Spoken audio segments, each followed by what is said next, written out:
Welcome, everybody. It's time once again for the next chapter with Charlie Hedges as he explores turning the page on his life and yours.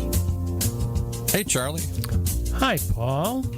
You know, our show today is about endings and beginnings and of the unspoken time in between the two. As we all know, life is one long journey of beginnings and endings. Projects, careers, marriages, life itself all have an end.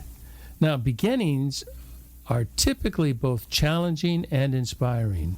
My personality type is driven to begin new ventures, loves change, and new opportunities. But I must always keep in mind that with beginnings must also come endings. But with an end is also a new beginning. Even with death, no matter what your position on it, there is something that's going to happen after death. Unfortunately, we all too frequently harbor some kind of negative emotion around coming to end, especially an abrupt or unwanted end. However, that certainly doesn't have to be the case. T.S. Eliot, in his famous poem, East Coker from Four Quartets, writes this: "To make an end is to make a beginning. The end is where we start from." And we will talk all about that. In this show today, I'd like to share a new insight that occurred to me more than a year ago. And that insight has to do with really neither ending or beginning, but the crucial time between ending one station in life, and wisely proceeding to the next. It was from this experience I learned what I'm calling, and we will talk about, the value of the tomb, that resting place between a figurative death and a figurative resurrection. Today, producer Paul and I will be spending our time talking about lessons from the tomb. So just from that introduction, what do you think, Paul? I think I've sat in this chair for 12 years. I've never heard anybody even remotely talk about what we're going to talk about here. So, so this is new. This is new ground for us all. Would you expect any different? Not at all. Then it's the next chapter. It's always about turning the page, something new. Something new. I think the best way to begin this is for me to tell a true story, because this is a lesson learned from a true story. About a year and a half ago, I think it was maybe a year last July. It may have been 2 years last July. My memory does not serve me on this one, but I think it was a year last July. After 4 years or so with the charity that I was working with, I was beginning to feel a bit of burnout, and perhaps it was changed for me to do something different. And I pondered, do I resign? What do I do? And it just, after lots and lots of thoughts, this was not just, a 1 week or 1 month thought. This was several months. And I said, I think I've just reached the point that I can't continue. And so I was forced to resign, not forced by someone else, but forced by my own calling. And I think it had to be a bit of fatigue and a bit of what we might call burnout. It was a very difficult decision for me, and it was difficult for the leadership of the organization because I am so immersed in far too many programs and corporate positions, such as vice president of the board. Well, after I resigned, I did resign, and that, I must say, that went over difficult. It was not an easy thing to do. I was asked by the chairman of the board and the CEO not to tell anybody about my resignation for a week, so the nonprofit could prepare an explanation and a bit of a succession plan. And I agreed to that, and I spoke to nobody about my resignation for a week. It all just stayed in my mind. I spoke to my wife, and then after 4 or 5 days of pondering, I decided to speak to my priest.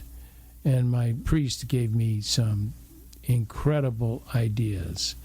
And as I was thinking, did I make the right decision? Did I not make the right decision? He says, Charlie, in the paradigm of Jesus' death, resurrection, and ascension, there's one really forgotten area that we don't talk about, and it's barely written about in Scripture, and it's in Roman Catholic theology and other mainline tradition theology, and that is in between the burial and the resurrection were 3 days in the tomb. What happened in those 3 days in the tomb?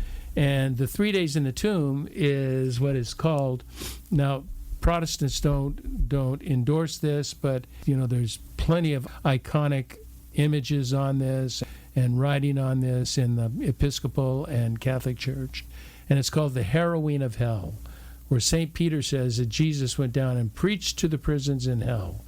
And there is this famous icon of Jesus pulling Adam and Eve and other people out of hell and taking them into heaven. So Jesus was doing some kind of work. Now, that's not necessarily biblical, other than Peter saying that he went to hell to preach to the prisoners. Is that where they get the term "to hell and back"? He went to hell and back. Maybe. I knew you'd get us off track. That was a good, it's a good question. I wouldn't be surprised if that's where they get the tomb. But what I went through, and this is really important, folks, what I really went through was a crushing time of death, of resignation. And it was difficult because I so loved the organization, but it had just gotten to a point where I was doing so many things that it was very difficult for me. And had not the chairman of the board, dear Pete Callahan, had he not asked me to wait a week before saying anything to anybody so the word didn't get out, what he didn't anticipate was the keen result of what happened from that. It gave me a week to ponder. It gave me a week to ponder and reflect without bitching and moaning and whining and giving all of these excuses and only supporting my presupposed concepts, only supporting that and making it stronger. Rather, I was forced to deal with the positives and the negatives. And as a result, and I'm calling that my tomb experience, I was a week in the tomb. And as a result of being a week in the tomb, I met with the CEO a couple times, and we chatted about things, and we came up with a conclusion. What if we change your role? What if we make your role where you are not quite so busy doing so many things, and we create boundaries, and we just tap right into your strength area and say, this is the way you would serve the organization. And Paul, I got to tell you, it made all the difference in the world. Had I not had that time in the tomb, I would never have gotten there. I would be resigned today. And I would probably be regretting it. But who knows? One cannot anticipate the future.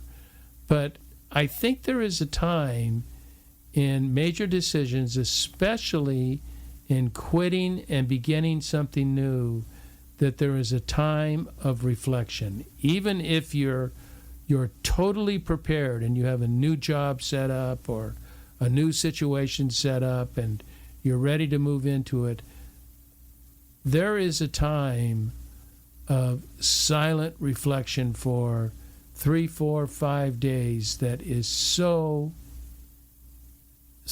rewarding. Does that ring any bells with you? I don't know. I've got to think about this now. Here's my two reactions. One, I don't think many people do that. We tend to change. I don't. This was the first time it was brought upon me. Think about when you quit a job or retire or get married or make some major change.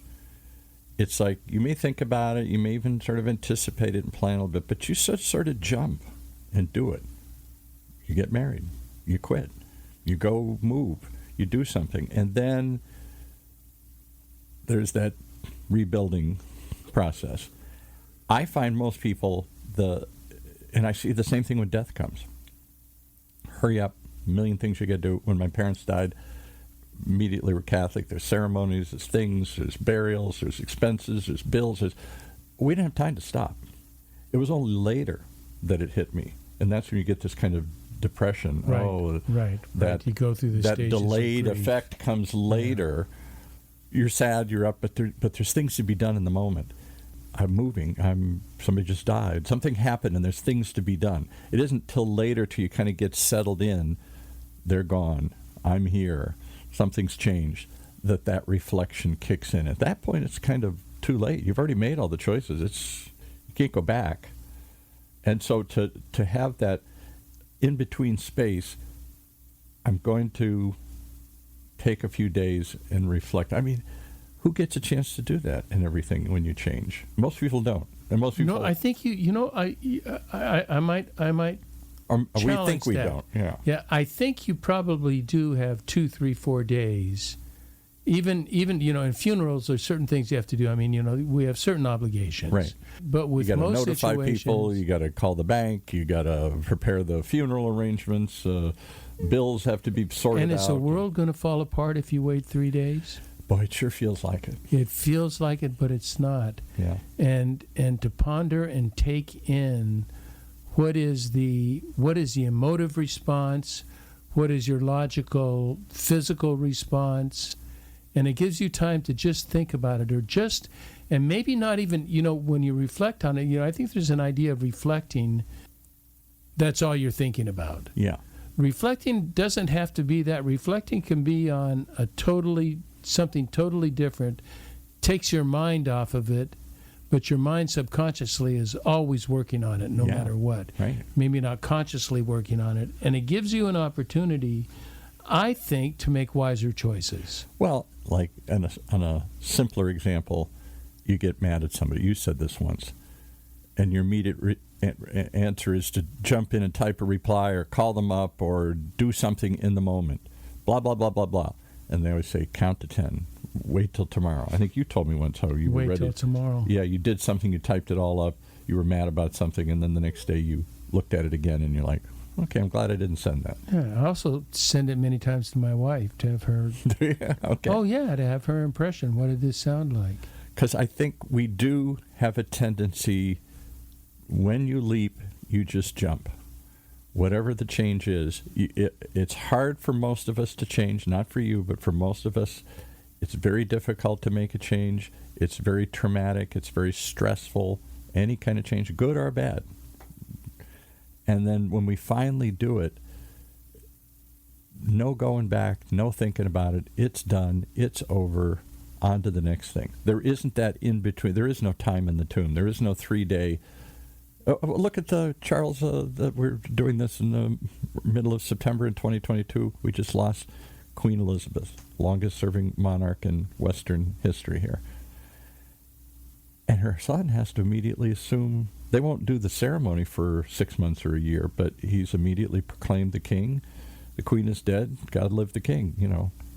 There's something has to immediately happen here. There can't be an interregnum. There can't be a period in between one reign and another. So we're not set up as society to accept that pause in between changes. When you quit a job, most people don't wait a week or two to go start the new job. They start right away. I wonder what the success rate is of that. I don't know. I know the divorce rate is second divorces have a much higher rate of divorce. I've heard that. I mean, second marriages have a much higher rate. I think it goes from 50 to 75%. Because is it the boomerang effect? Is it the rebound? Is it something you just immediately jump into something without considering it? I see the value in this. I think we have, the show may turn into a bit, we'll talk about the tomb between major life decisions, especially endings and beginnings, which I love, death, tomb, resurrection. That is something I plan to write on. I hadn't thought about, I'm Catholic, cradle to grave Catholic here, and I know this story of Jesus laid in the tomb for 3 days. I never heard anybody talk about, I never thought about what happens in those days. I don't know, he's just on ice, waiting for the next thing. I'll tell you, I'm going to take you a little off for a second and see if you like this direction. If not, we'll come back. My favorite word in the English language is liminal. It's a word that doesn't get used very often, liminal. And I learned it in screenwriting because every movie in the world is about that liminal in-between space. You're coming of age. You're not a boy. You're not a man. You're a boy. That awkward in-between stage. You're on a train trip. You're trying to get from here to there. You're on a journey from this to this. And so the movie begins with the journey, and then there's an ending to the movie. You arrive, you make it, or you don't, whatever. But and the movie is all about that in-between awkward space. I don't know where I'm going. I don't know what to do. I don't know how to get there. I don't know if I'm going to make it. That conflict, it's a very conflicted period. And yet every movie is basically about that in-between space. You're trapped on an island. You're waiting to get rescued. You're in an airplane and waiting to land. You're waiting for something, waiting to get married. You're trying to chase the girl. You're trying to do something. And yet none of us like to be in that liminal space. That's a very uncomfortable space between this and there, between here and there. We want to be either here or there, beginning or end. That's interesting. You know, when I left college, I had a decade of liminal space. Yeah, I didn't know it was that long, but I know you did that. Yeah. It was a decade of liminal space of doing things that I thought were productive, but they were not to my higher calling. Mm-hmm. And it was not until 30 years old I had a higher calling, and I went back and got my degrees and pursued a job in ministry and then a job in business. And one of those things you told me about was hitchhiking across the country. That's a liminal journey. You're no longer there, but you're no longer here. You're on the way to becoming something. You're on a journey from one point to another. So you had lots of adventures and lots of things along the way, but it can't. The other thing is that liminal space can't last for long. Inevitably, there has to be a conclusion, so we think. You can't just live your life in a liminal space. Most of us can't. You got a job and you're going to the next one. You're out of a relationship, you're going to the next one. You're in a car from California going to New York. It's that in-between journey. So on the one hand, all these marvelous movies have made about that journey, that adventure, that quest. And yet life is all about resolving that and getting back to a beginning or an end. Get to the end and then start over again. There's a new beginning. Yeah, start over. And you know, maybe part of what the show is about is the value, and I'm learning that it's not often used in our country, but it's the value of self-reflection. Oh, yeah. No. And not just a moment of thinking about it, but long-lasting moments of where we are. There was a funny line, no, this is a weird thing that popped in my head, but the old movie Cannonball Run, they're racing across another one of those liminal journeys. Burt Reynolds and all these people are trying to race cars across the country, and there was some crazy Italian guy in it, and he threw his rear view mirror out the window, and he says, "What'd you do that for? What's behind me doesn't matter. I'm only going forward." And I think that's the way we live life. What's behind me doesn't matter. That was my father's request. Never go back and reflect and think you made a choice. Just keep going in that direction. Yeah, but the going back and reflecting is essential. What did I like? What did I not like? What did I succeed at? What did I not succeed at? Yeah. What do I want to do in this next opportunity that I didn't do in the last opportunity? Yeah. What did I learn? And, you know, I could see almost taking a retreat, you know, between jobs, just to retreat by yourself. And I always thought one of the reasons I went to law school, we never talked about this, but I went to law school for a year and I hated it and I did not do well in it. I did for a little while and then I just hated everything about it, stopped going to class and everything here.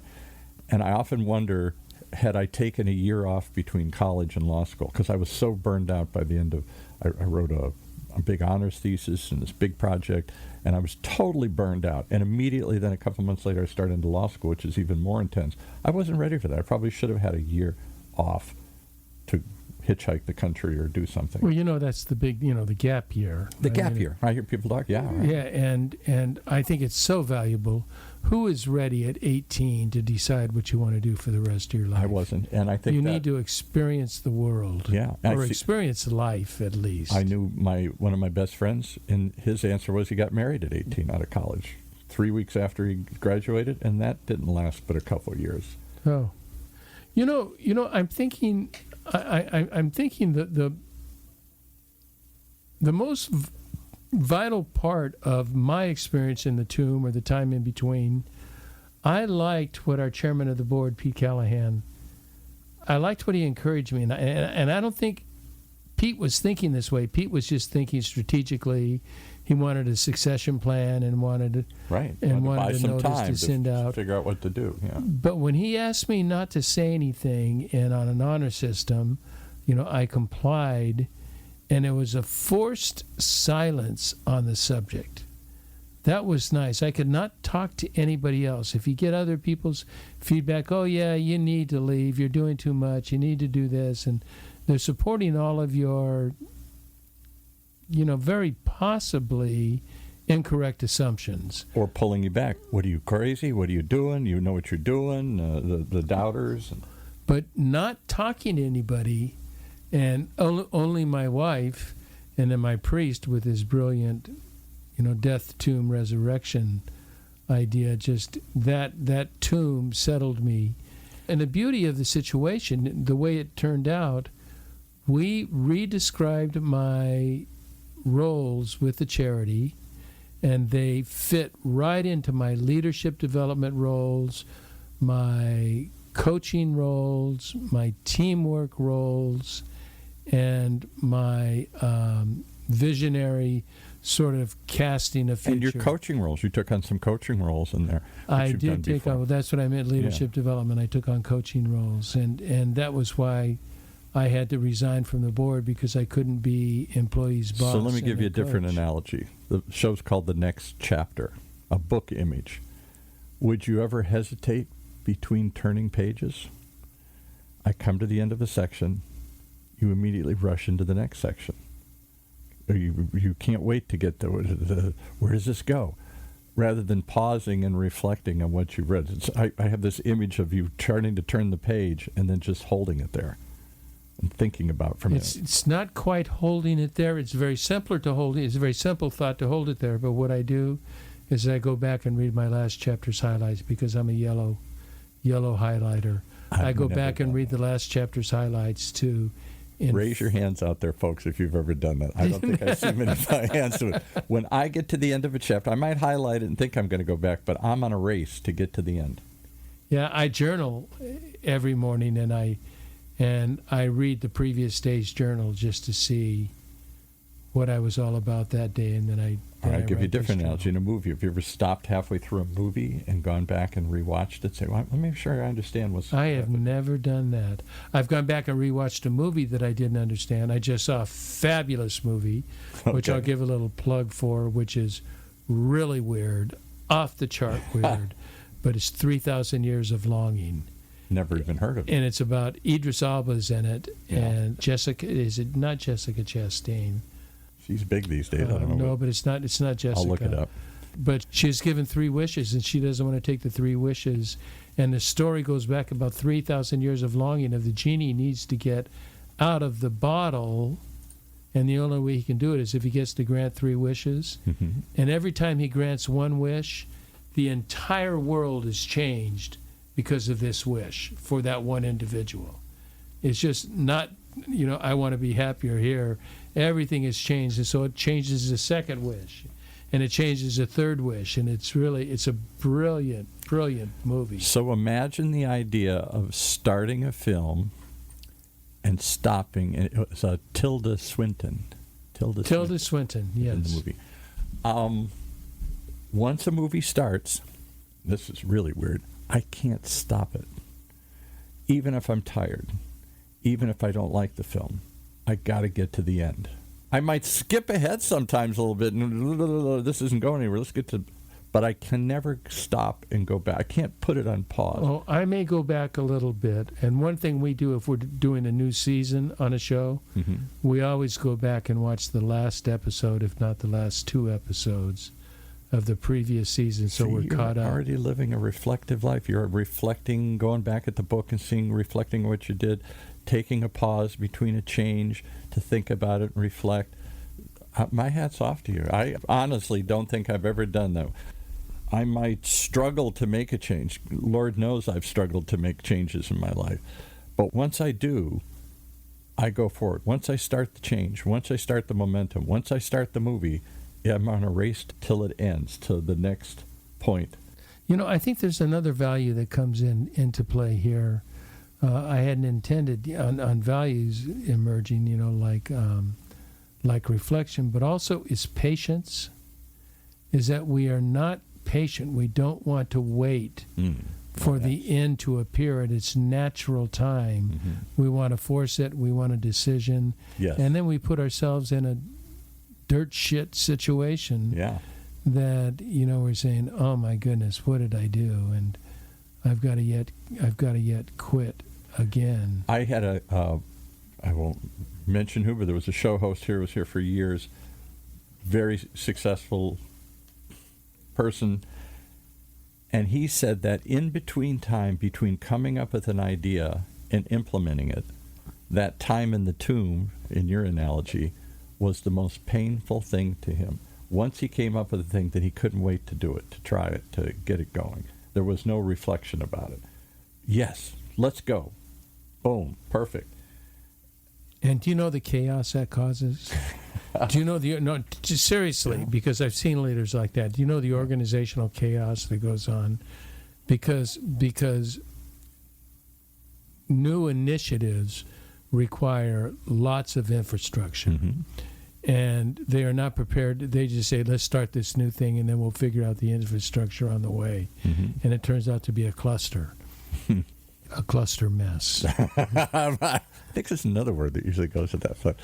So you've brought up something, 3 days in the tomb, the power of pause, that in-between period between here and there. You've made a decision. Now you put it on pause for a moment before you put it into practice, before you start. You take a hiatus. You take like they do in scholars, a sabbatical in between this and that. A very brief, albeit very brief. Yeah, sabbatical. but whatever it is, you take that gap year between college and starting something. Oh, yeah. You do something that lets you to just breathe, reflect, and then move forward. Rather than our knee-jerk reaction, I struggle to change, and when I finally do, I'm all in. I go as fast as I can. Once I start the movie, I want to race to the end. Well, race to the end, but then what are you going to do after you get to the end? Well, you said life is about beginning and ends, and I think that's the way my life has been. I'm always beginning something new, and then at some point, they all seem to come to an end, or many of them come to an end. Yeah, it's like the Myers-Briggs difference between the types, the P and the J. The J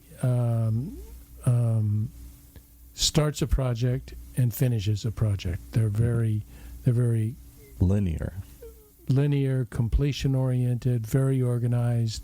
Their closets are all separated according to the right kind of clothes, the colors, and all that. And then there's the P, which is which represents the impulsive, spontaneous kind of person. And so it says of the so we say when I taught that, I'm certified in that discipline. And when we taught that, we used to say the J starts a project, finishes a project. Starts a project, finishes a project. Right. A P starts a project, and then starts a project, and then starts a project, because the end is not all that important. But for me, you've been to my house. You've been in my home. I got a million half-finished projects. I've been in your office. I don't need to go into your home. I'll give you another analogy. So for a while, I went through a period where I built bars and restaurants. A bizarre thing I fell into, and I was part owner of a couple of them, Irish pubs, and because I had success at that, people came to me and said, "Can you help me do it?" Mostly get the entitlements, the city licenses, which are hard to get, and come up with a concept. I found I loved the start. I hated the completion. Well, it's the day-to-day work. There's the rush of the start, and then there's the monotonous day-to-day doing the books. You know, part of it was that. Part of it was it wasn't as much fun, and it was sort of coming to an. Right now, it can be anything you want it to be. Once it starts to come together, then we've made a decision. It's only going to be this. Should we go back and do it? No. It's forming an identity. Forming, and so you're losing options. It's taking shape. It can't be anything anymore. The great Alfred Hitchcock, I'm such a film buff as you are, supposedly said he thought through every movie in his mind. And he said, I loved creating them. He said, I hated shooting them. Oh, really? I've never heard that. I'd already done it in my head. It's just, there was no creativity, and it was drudgery to him to do. To think and imagine was wonderful, and it could be anything. Once you do it, you're following a script. That's great. You know what I'd like to do now, Paul? I kind of want to make this a briefer podcast because I think we've pretty much made the point. Okay. And I want to encourage listeners to, even if you're not Christian, the events proceeded as they were, at least in the text, and that there is not just a death, resurrection, and ascension. They didn't happen in a 5-day period. That there is this death, tomb, and resurrection. Before we were resurrected to new life, there is a time of mending, a time of pondering, a time of reflecting, and I think that's what I want to encourage everybody. It's lessons from the tomb, and I want to tell you, as a happy ending, my work with the charity now is more meaningful than it's ever been, because I'm on my track, not on somebody else's track, but my track that fits directly with the needs of the organization. And that happened only because our chairman of the board had me sit for a week and think. So I want to encourage everybody. Death, tomb, resurrection. Let's focus on the tomb. Well, that's all I got, unless you got something else, Paul? No, I can't get any better than that. Okay. I want to thank everybody for tuning in for the next chapter with Charlie. And please be sure to check out our website, the nextchapter.life. Subscribe. You can like the show on your favorite platform, or recommend it to somebody else. We are growing word of mouth, and our podcast is starting to get a very nice listening audience. Yes, it is. And I would like to encourage you to pass it on to somebody else who might find something like this interesting. You had some likes over the last few weeks. We'd like to see more. Yeah, thank you. Okay, until next, this is Charlie Hedges signing off. Bye for now.